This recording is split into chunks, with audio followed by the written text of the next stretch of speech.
En Filadelfia, 1897, un respetado dentista llamado Dr. Nathaniel Arrow llevó a cabo una serie de experimentos con anestesia que permanecerían clasificados en los archivos médicos durante más de un siglo. Lo que comenzó como una investigación legítima sobre el umbral del dolor se transformó en una obsesión con una pregunta que jamás debió formularse: ¿qué experimentan los pacientes en el espacio entre la conciencia y el olvido? El resultado fue una colección de grabaciones en cilindros de cera, 17 horas de declaraciones inducidas por éter, conocidas en los círculos médicos como los testimonios de Arrow. Durante 94 años, estas grabaciones estuvieron selladas por orden de la Junta Médica de Pensilvania. Cuando finalmente se entregaron a los investigadores en 1991, se descubrió que 12 de los 17 cilindros originales contenían descripciones idénticas de un lugar que, según todos los principios conocidos de la neurología y la farmacología, no debería existir. La grabación final del Dr. Arrow, realizada el 3 de noviembre de 1897, capturó su propia voz mientras se administraba éter a sí mismo. El cilindro fue descubierto en su oficina cerrada con llave, aún girando en el fonógrafo, 3 días después de su muerte. Lo que contiene nunca ha sido revelado públicamente. Según los dos archivistas que lo escucharon en 2003, uno se jubiló de inmediato y el otro solicitó un traslado a un departamento diferente. Ninguno de los dos hablará de lo que escuchó. Para entender cómo un prometedor joven dentista descendió a la locura, debemos comenzar con el hombre que era antes de que los experimentos lo consumieran. Nathaniel Arrow se graduó con honores del Colegio de Cirugía Dental de Pensilvania en 1889. A los 26 años, era considerado uno de los profesionales más prometedores de Filadelfia, conocido en particular por su trato amable con los pacientes ansiosos y sus ideas progresistas sobre el manejo del dolor. Mientras que muchos dentistas de la época todavía dependían del whisky y la sujeción física, Arrow había estudiado las últimas técnicas europeas en anestesia, manteniendo correspondencia regular con médicos en Viena y Londres sobre los avances en la administración de éter. Su consultorio en 1247 Walnut Street prosperaba. Testimonios de pacientes en el Philadelphia Inquirer elogiaban sus extracciones indoloras y su equipo moderno. Se casó con Catherine Wells, hija de un banquero prominente, en junio de 1892. Según todos los indicios, la suya fue una unión feliz. Las cartas de Catherine a su hermana, conservadas en los archivos de la familia Wells, describen a un esposo devoto que trabajaba muchas horas, pero nunca se perdía sus paseos nocturnos por Rittenhouse Square. El primer indicio del cambio de enfoque de Arrow apareció en marzo de 1895, cuando presentó un artículo al Journal of the American Dental Association titulado Observaciones sobre la cognición del paciente durante la sedación con éter. El artículo detallaba un fenómeno curioso que había notado: los pacientes bajo sedación moderada con éter a veces hablaban coherentemente, describiendo experiencias vívidas que no guardaban relación con su entorno. Una paciente insistió en que estaba caminando por la casa de su infancia en Boston. Otro describió asistir a un funeral de alguien que nunca había conocido. La mayoría de los profesionales descartaron tales declaraciones como sueños febriles o fallos neurológicos.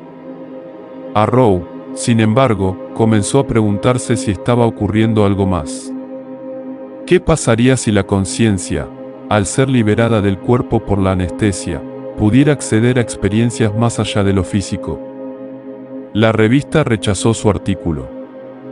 La respuesta del editor, descubierta entre las pertenencias de Arrow, era cortés, pero firme: aunque sus observaciones son intrigantes, se aventuran demasiado en la especulación metafísica para una publicación médica. Le animó a centrar su considerable talento en asuntos más empíricos. Pero Arrow no pudo dejarlo pasar. Según su libro de citas, comenzó a prolongar ciertos procedimientos, manteniendo a los pacientes bajo éter más tiempo del necesario, tomando notas de sus murmullos.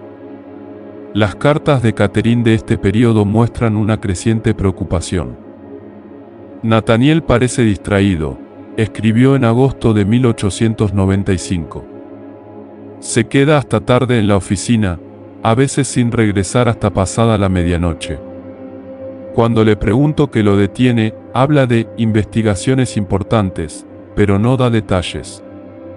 El verdadero alcance de su obsesión se hizo evidente en enero de 1896, cuando Arrow compró un fonógrafo de cilindros de cera Thomas Edison, un dispositivo costoso que generalmente se usaba para dictados de negocios. Lo instaló en su oficina privada y comenzó a grabar las declaraciones de los pacientes durante los procedimientos. Su justificación, escrita en su diario profesional, parecía bastante razonable.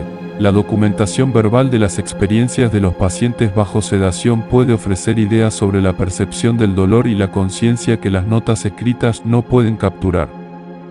El primer cilindro, fechado el 19 de enero de 1896, capturó a una señora Eleanor Pritchard durante una extracción molar.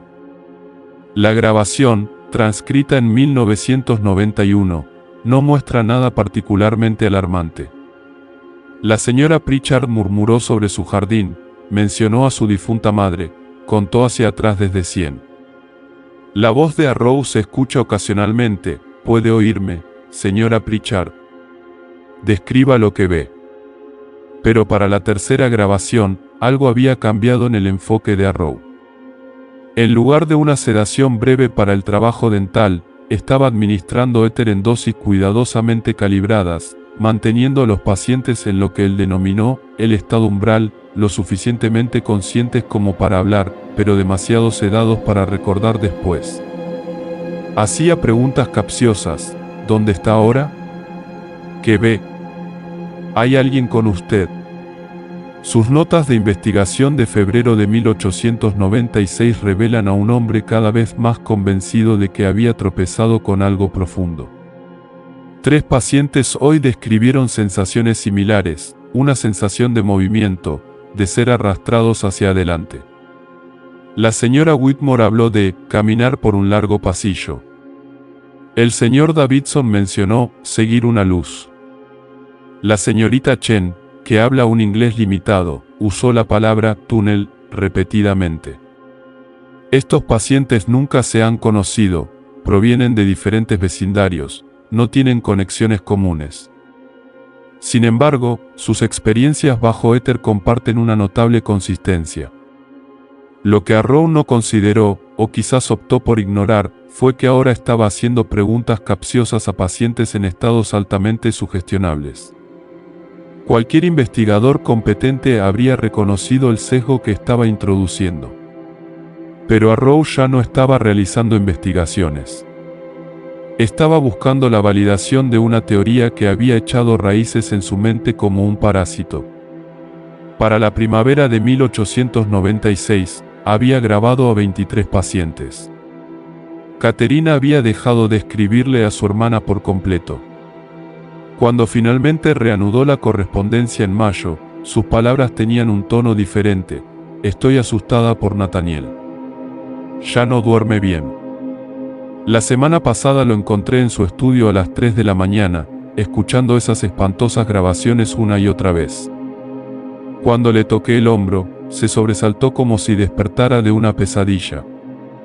Me miró con ojos que apenas reconocí y dijo, todos van al mismo lugar, Catherine. Absolutamente todos. El avance, o el quiebre, dependiendo de la perspectiva, llegó el 7 de junio de 1896. Arrow estaba tratando a James Morrison, un trabajador ferroviario que sufría de un absceso. El procedimiento debería haber tomado 30 minutos. Según las marcas de tiempo en las notas de Arrow, Morrison permaneció bajo éter durante casi 3 horas.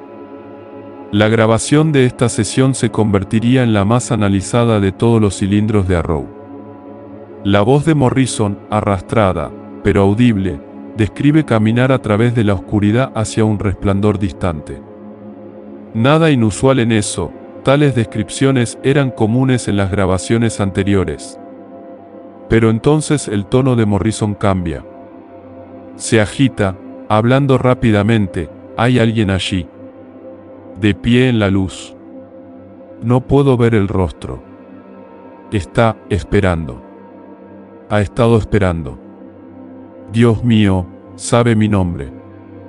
¿Cómo sabe mi nombre? La voz de Arrow, descríbalo.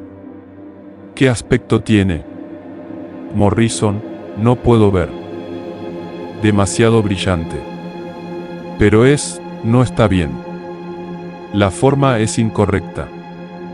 Está fingiendo ser, oh Dios, quiere que me acerque. Me está llamando. Doctor Arrow, no me deje ir allí. Por favor, no me deje. La grabación captura sonidos de lucha, la voz de Morrison elevándose a un grito, luego las órdenes frenéticas de Arrow, respire, señor Morrison. Quédese conmigo. El cilindro termina con Morrison recuperando la conciencia con un jadeo, el alivio de Arrow palpable, está a salvo. Está en mi oficina. El procedimiento ha terminado. Según los registros del Hospital de Pensilvania, James Morrison fue ingresado 3 días después sufriendo de una grave angustia psicológica. Se negaba a dormir, alegando que cuando cerraba los ojos, aún podía ver la figura en la luz. Murió por su propia mano el 15 de junio, 8 días después de su cita dental. Su nota de suicidio, guardada en los archivos del Departamento de Policía de Filadelfia, consta de una sola línea: todavía me está llamando. Cualquier profesional ético habría detenido los experimentos después de la muerte de Morrison. Arrow no lo hizo.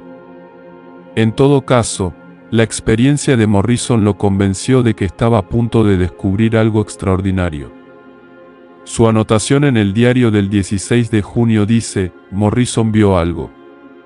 Algo real, algo esperando en ese espacio entre la conciencia y la muerte. Los otros lo sintieron vagamente, pero Morrison lo miró directamente. Debo entender qué es. Debo saber si está allí para todos nosotros. Durante los meses siguientes, Arrow se volvió cada vez más imprudente. Comenzó a ofrecer trabajo dental gratuito a pacientes indigentes de los barrios más pobres de Filadelfia, personas que no serían extrañadas si algo salía mal, personas cuyas familias no harían preguntas. Su lista de pacientes de este periodo, descubierta por los investigadores en 1898, muestra 37 nombres, la mayoría sin direcciones registradas. Las grabaciones de julio a octubre de 1896 muestran un patrón inquietante. Paciente tras paciente, cuando se mantenía bajo sedación profunda con éter y se le interrogaba persistentemente, terminaba describiendo la misma experiencia: movimiento a través de la oscuridad, una luz distante y una figura esperando dentro de esa luz. Algunos la describieron como acogedora. Otros, como Morrison, estaban aterrorizados. Pero todos coincidieron en un detalle que heló la sangre de Arrow: la figura los conocía. Una prostituta llamada Mary Kew sabe todo lo que he hecho. Cada mentira, cada pecado. ¿Cómo lo sabe? Un estibador llamado Thomas Birne está sonriendo, pero no es amable. Está sonriendo como si hubiera ganado.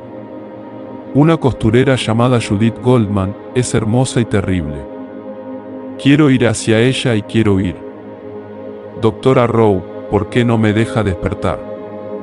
Lo que hace que estas grabaciones sean particularmente perturbadoras es cómo evolucionó el interrogatorio de Arrow. En las primeras sesiones, hacía preguntas neutrales. Para el otoño, estaba incitando a los pacientes: pregúntale qué quiere. Pregúntale por qué está esperando. Dime qué dice. Ya no era un observador. Se estaba convirtiendo en un intermediario. Catherine lo dejó en octubre de 1896. Su carta de despedida, encontrada entre sus papeles, revela la magnitud de su deterioro: usted no es el hombre con el que me casé. Lo que sea que esté buscando en esa oficina suya, ya se lo ha llevado. Sus ojos están vacíos, Nathaniel. Me mira como si yo no estuviera allí. Anoche me desperté y lo encontré de pie sobre mí, mirando fijamente, y cuando le pregunté qué pasaba, dijo, necesitaba asegurarme de que todavía eras real. No puedo quedarme. Temo en lo que se está convirtiendo. Temo lo que pueda hacer. Tras la partida de Catherine, el descenso de Arrow se aceleró. Su consultorio había disminuido, se había corrido la voz sobre los pacientes que salían de su oficina en estados de angustia extrema. Pero ya no necesitaba muchos pacientes. Había comenzado a mantener a los pocos que venían bajo éter durante horas, grabándolo todo, transcribiendo obsesivamente sus palabras. Su letra en documentos de noviembre de 1896 muestra un notable deterioro, temblorosa, errática, palabras tachadas y reescritas. Una anotación en el diario, fechada el 4 de noviembre, consiste en una sola frase repetida 47 veces, todos describen la misma figura. El 12 de noviembre, Arrow sufrió lo que sería su última desgracia profesional. Un paciente llamado Robert K. Sherman, un dependiente de tienda que había acudido para un simple empaste, fue mantenido bajo éter durante 5 horas. Cuando K. Sherman finalmente recuperó la conciencia, fue encontrado convulsionando en el suelo, Arrow arrodillado a su lado con el fonógrafo grabando cada sonido. K. Sherman sobrevivió, pero su testimonio a la policía fue condenatorio, seguía haciéndome preguntas. Seguía diciéndome que fuera más profundo, que mirara más de cerca la figura. Yo no quería, pero no podía detenerme. Y entonces me miró. Me vio viéndolo. Y sonrió. La Junta Médica de Pensilvania abrió una investigación. Arrow fue citado a declarar el 18 de noviembre. Nunca compareció. Según el superintendente del edificio en 1247 Walnut Street, Arrow se había encerrado en su oficina 2 días antes y se negó a salir. Lo que sucedió en esos días finales solo puede reconstruirse a partir de la evidencia encontrada después de su muerte. La oficina mostraba signos de actividad obsesiva, pilas de transcripciones, diagramas que intentaban mapear la geografía del lugar que los pacientes describían, cálculos que intentaban determinar la dosis óptima de éter para alcanzar lo que él llamó el umbral más profundo. En su escritorio, los investigadores encontraron una nota fechada el 2 de noviembre de 1897, el día antes de su muerte. He estudiado los testimonios de 23 individuos. Todos describen la ubicación idéntica. El mismo pasillo. La misma luz. La misma figura. Esto no puede ser una coincidencia. Esto no puede ser una alucinación. Si existe para ellos, debe existir objetivamente. La única forma de saberlo con certeza es ir yo mismo. Debo ver lo que ellos han visto. Debo saber lo que quiere. La preparación para su experimento final fue metódica. Arrow había construido un dispositivo para administrar éter en dosis cuidadosamente medidas a través de un aparato de respiración. El fonógrafo fue colocado junto a la silla dental, con un cilindro nuevo instalado, la bocina inclinada para capturar cada palabra. Había dejado instrucciones detalladas para que el superintendente del edificio lo revisara si no salía antes del 5 de noviembre, dándose 2 días completos bajo anestesia. El cilindro de grabación fue descubierto aún girando en la máquina cuando la policía derribó la puerta el 6 de noviembre. El cuerpo de Arrow estaba en la silla dental, el aparato de éter todavía atado a su rostro, el depósito químico hacía tiempo que se había vaciado. El forense de la ciudad, el Dr. Marcus Webb, estimó que había estado muerto durante aproximadamente 72 horas. Causa de la muerte: toxicidad aguda por éter e insuficiencia respiratoria. Los 17 cilindros de cera fueron incautados inmediatamente por la Junta Médica como evidencia de una grave mala conducta profesional. Permanecieron sellados hasta 1991, cuando expiró el Estatuto de Limitaciones de 100 años y una investigadora llamada Dra. Patricia Vance solicitó acceso como parte de un estudio histórico sobre las primeras prácticas de anestesia. La doctora Vance pasó 3 meses escuchando y transcribiendo los 17 cilindros. Su artículo publicado, The Arrow Recordings, A Case Study in Obsessive Research and Ethical Violation, Journal of Medical History, 1992, proporciona un análisis detallado de las primeras 16 grabaciones. Pero con respecto a la 17ª, la propia sesión de Arrow, solo escribe, la grabación final ha sido devuelta a los archivos sellados a petición de esta investigadora. Su contenido, si bien es técnicamente valioso desde un punto de vista histórico, no tiene ningún propósito beneficioso para la comprensión médica moderna. Algunas puertas, una vez abiertas, no necesitan ser examinadas más a fondo. En una entrevista privada realizada en 2004, poco antes de su muerte, se le insistió a la doctora Vance sobre lo que había escuchado en ese cilindro final. Permaneció en silencio durante casi un minuto antes de responder. La voz del Dr. Arrow es audible durante los primeros 43 minutos. Describe la misma progresión que informaron otros pacientes, movimiento a través de la oscuridad, la luz distante, la figura que se acerca. Sus observaciones son notablemente clínicas al principio. Señala detalles, la calidad de la oscuridad, la naturaleza de la luz, la imposibilidad geométrica del espacio. Luego, alrededor de la marca de los 44 minutos, su tono cambia. Lo ha visto claramente. La figura. Y comienza a describirla. La doctora Vance no quiso dar detalles sobre esa descripción. Cuando se le preguntó qué sucedió después en la grabación, solo dijo, a los 52 minutos, deja de hablar. Pero la grabación continúa durante otros 38 minutos. Se le puede escuchar respirar, al principio rápido, luego más lento, luego muy lento. Y se puede escuchar algo más.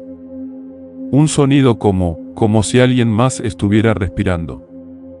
Al mismo ritmo que él, pero ligeramente desfasado. Como si estuviera respondiendo. Ese sonido continúa hasta que termina la grabación. El entrevistador preguntó si creía que el sonido era otra persona en la habitación. La respuesta de la doctora Vance, no había nadie más en esa habitación cerrada con llave. El informe policial lo confirma. Pero algo estaba allí con él. O él había ido a donde algo estaba esperando. De los 23 pacientes cuyas voces aparecen en los otros 16 cilindros, 14 pudieron ser rastreados a través de registros históricos. 7 murieron dentro del año de sus sesiones con Arrow, 3 por suicidio, 2 en accidentes que involucraron caídas desde alturas, 1 por una repentina afección cardíaca a pesar de tener solo 31 años, y 1 que simplemente no despertó una mañana, la muerte atribuida a causas desconocidas.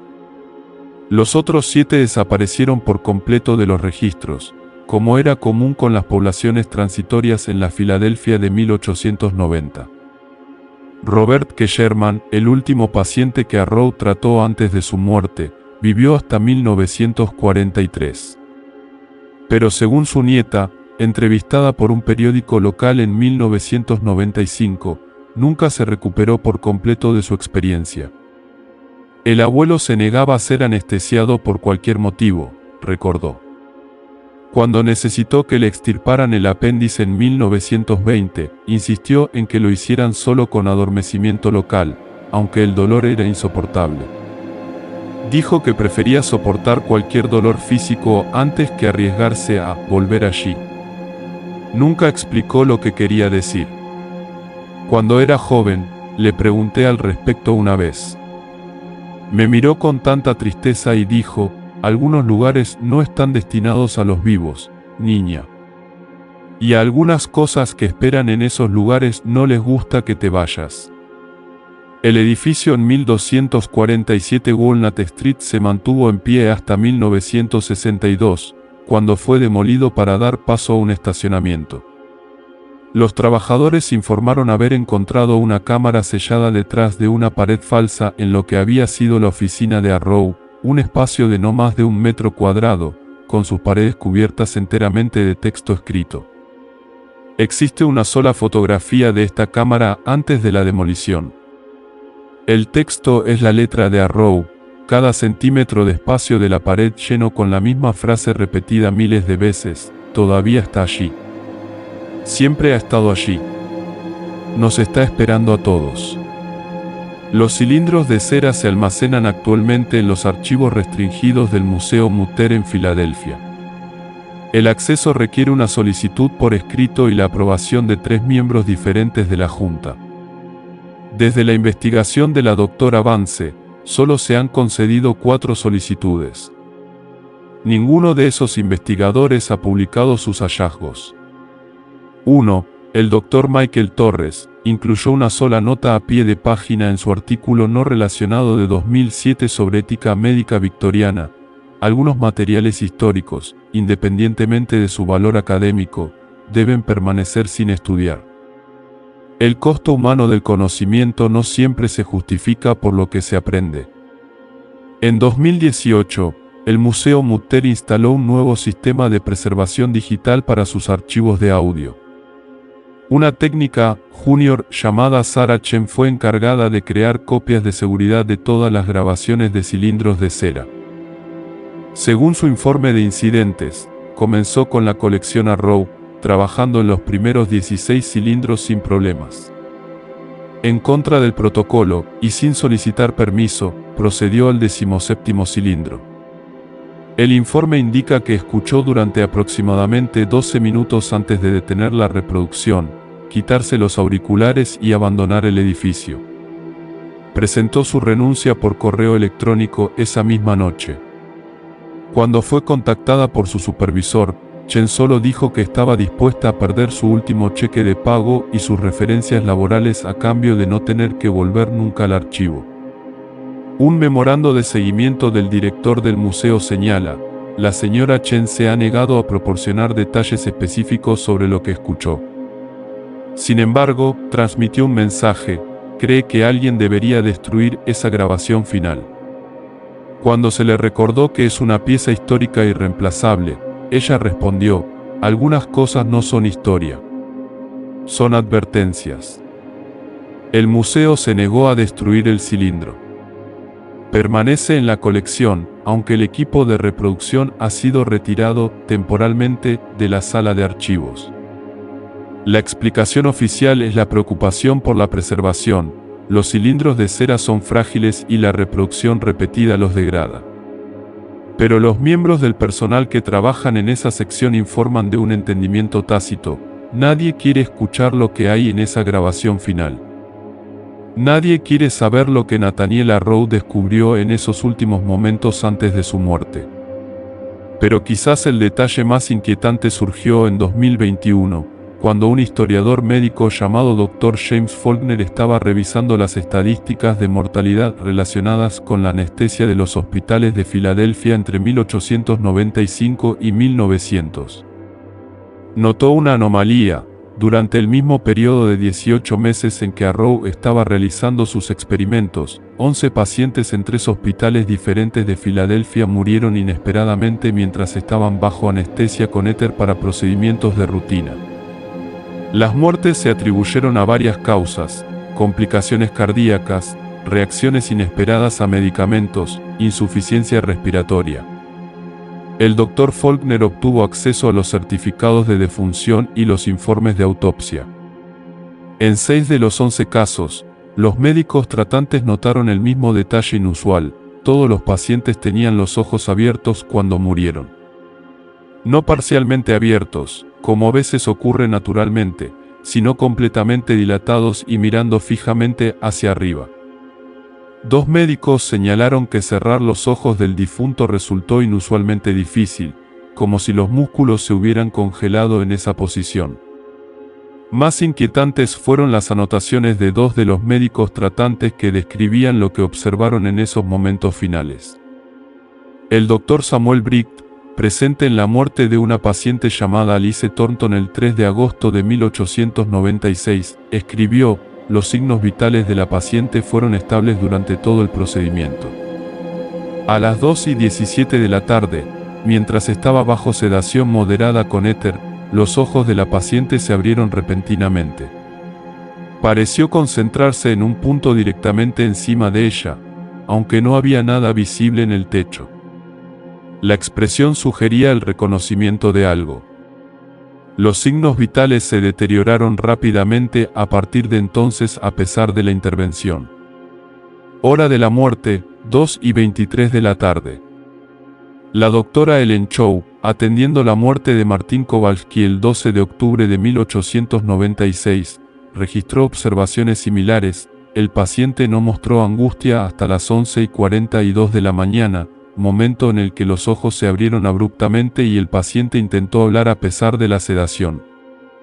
No pude distinguir las palabras con claridad, pero el paciente pareció repetir la misma frase 3 veces.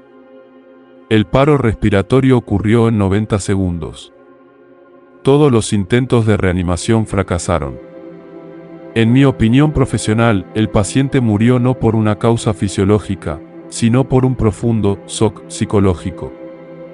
Fue como si hubiera visto algo que literalmente detuvo su corazón. El artículo de investigación del Dr. Faulkner, presentado al Journal of Medical History en 2022, fue rechazado. La respuesta editorial reconoció su minucioso trabajo, pero declaró: si bien la correlación que ha identificado es intrigante, atribuir estas muertes a cualquier forma de experiencia alucinatoria compartida se aventura demasiado en la especulación para una publicación académica. El artículo sigue inédito. Sin embargo, el Dr. Faulkner logró entrevistar a un anestesiólogo jubilado de 93 años llamado Dr. Raymond Cole, que se había formado en Filadelfia en la década de 1950. El Dr. Cole recordó una extraña tradición entre los anestesiólogos mayores cuando era residente. Los viejos tenían esta superstición. Al anestesiar a un paciente con éter, esto fue antes de los anestésicos modernos, te decían que observaras los ojos del paciente. Si los ojos se abrían inesperadamente durante la sedación y el paciente parecía estar mirando algo, se suponía que debías despertarlo de inmediato, sin importar el procedimiento que estuvieras haciendo. Lo llamaban la advertencia de Arrow. Ninguno de ellos explicaba por qué. Solo decían: si empiezan a verlo, tráelos de vuelta rápido. Pensé que era solo viejo folclore médico. Pero lo decían en serio. Mortalmente en serio. La tradición, si es que se le puede llamar así, se ha desvanecido con la jubilación de esa generación de médicos. La anestesia moderna utiliza diferentes agentes, monitoreados cuidadosamente por sistemas informáticos. El éter ya no se usa en entornos quirúrgicos. Pero la pregunta sigue siendo: ¿qué estaban viendo esos pacientes? ¿Qué descubrió Nathaniel Arrow en ese espacio entre la conciencia y la muerte? La pieza final de evidencia se encuentra en la colección privada de un anticuario de Filadelfia que desea permanecer en el anonimato. En 2019, adquirió un pequeño diario de cuero en una venta de bienes. El diario había pertenecido a Catherine Arrow, de Soltera Wells, quien vivió hasta 1934. Nunca se volvió a casar. Nunca regresó a Filadelfia. El diario contiene entradas diarias de su matrimonio con Nathaniel, pero la entrada final, fechada el 10 de noviembre de 1897, una semana después de su muerte, nunca se ha hecho pública hasta ahora. El anticuario proporcionó una transcripción a este autor bajo condición de anonimato. Hoy recibí la noticia de que Nathaniel ha muerto. Debería sentir dolor, pero solo siento alivio, y luego culpa por sentirme aliviada. La policía me dijo que fue un accidente con sus experimentos. Dijeron que murió por el éter. Pero recibí una carta suya, fechada el 1 de noviembre, 2 días antes de su muerte. Llegó esta mañana. Desearía que no lo hubiera hecho. La carta no es coherente. Su letra apenas es legible. Pero ciertas frases se destacan claras como el día: tenía razón, Catherine. Está allí. Es real. Cada persona que muere, cada persona que se acerca a la muerte, todos pasan junto a él. Y él ve a cada uno. Conoce a cada uno. No sé cuánto tiempo ha estado allí o por qué espera, pero es paciente. Muy paciente. Voy a mirarlo directamente, Catherine. Voy a verlo como lo hizo Morrison, como lo hizo Keou, como lo hicieron todos. Necesito entender lo que quiere. Necesito saber si hay una manera de qué. No termina esa idea. La carta termina con una línea que me hiela la sangre. Si tengo razón sobre lo que sospecho, te veré allí eventualmente. Todos terminamos allí. Pero Catherine, si me equivoco, si es peor de lo que creo, entonces lo siento. Siento mucho haberle mostrado tantas almas. Creo que pude haberlo ayudado. Creo que cada persona que envié a mirarlo lo hizo más fuerte. Quemé la carta. No quiero ser parte de la locura de Nathaniel. Pero no puedo quemar el recuerdo de esas palabras. Tampoco puedo silenciar la pregunta que me mantiene despierta, si Nathaniel tenía razón, si realmente hay algo esperando en ese espacio umbral. ¿Qué sucede cuando se cansa de esperar? ¿Qué sucede cuando decide cruzar? La entrada del diario termina allí. Catherine Wells Arrow murió mientras dormía en 1934, en un sanatorio en New Hampshire. La causa de la muerte fue catalogada como insuficiencia cardíaca.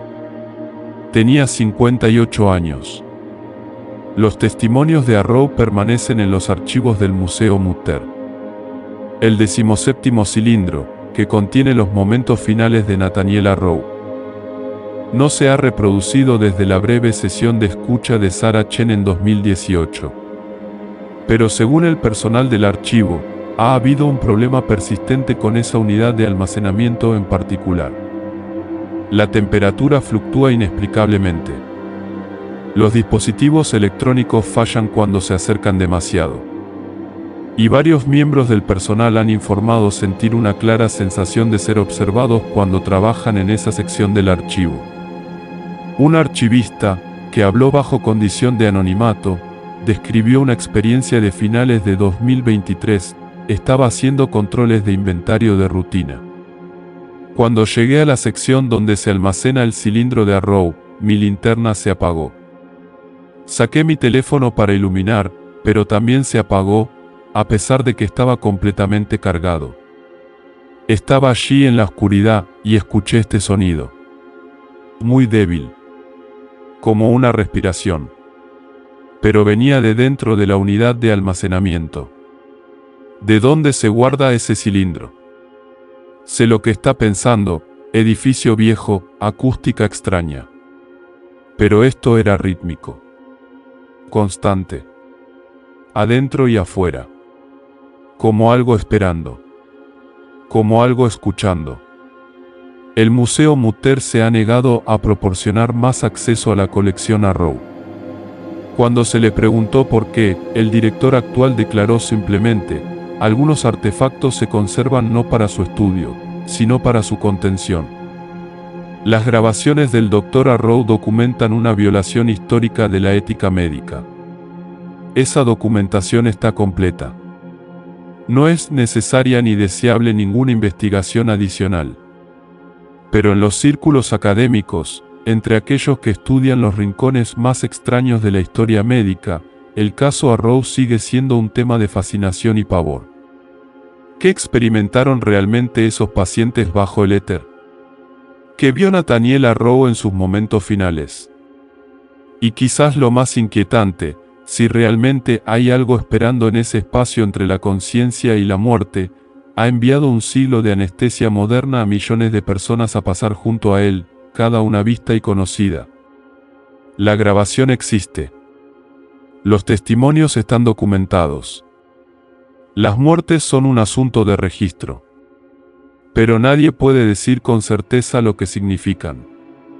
La explicación racional, que Arrow estaba mentalmente enfermo, que sus pacientes experimentaron alucinaciones inducidas por drogas moldeadas por sus preguntas capciosas, que todo esto fue simplemente la tragedia de un hombre obsesionado y las personas vulnerables a las que dañó, es la que aceptan la mayoría de los académicos.